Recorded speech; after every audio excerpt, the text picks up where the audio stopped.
Welcome to 60 Second Civics from the Center for Civic Education. Our special guest today is Dr. Diana Owen, a professor of political science and director and principal investigator of the Civic Education Research Lab at Georgetown University.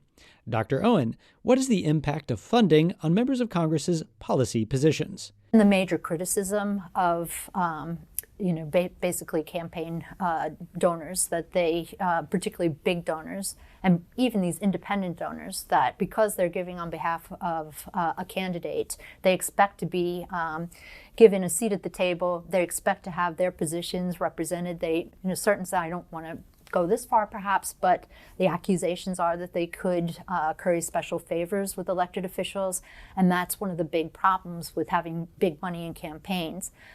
Before we had this era of the super PACs, when we just had PACs, kind of the more limited PACs that could give directly to candidates, and they were limited in that in how much they could give.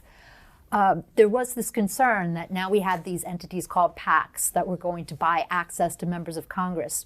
But what was really kind of interesting is that because the limitations on the donations, the amount they could donate was so small, that members of Congress or people running for office were taking money from PACs that had differing positions on the same issue because they were just trying to amass as many funds as possible. So I think in that environment, which goes back several election cycles, I think the accusations that PACs were buying influence was exaggerated. In the current environment, where the restrictions are much less stringent on how kind of funds can be spent in campaigns, I think the danger of buying influence is much more prevalent. Thank you, Dr. Owen. That's all for today's podcast. The show's theme song is Complacent by Cheryl B. Engelhardt. You can find Cheryl online at cbemusic.com. 60 Second Civics, where civic education only takes a minute.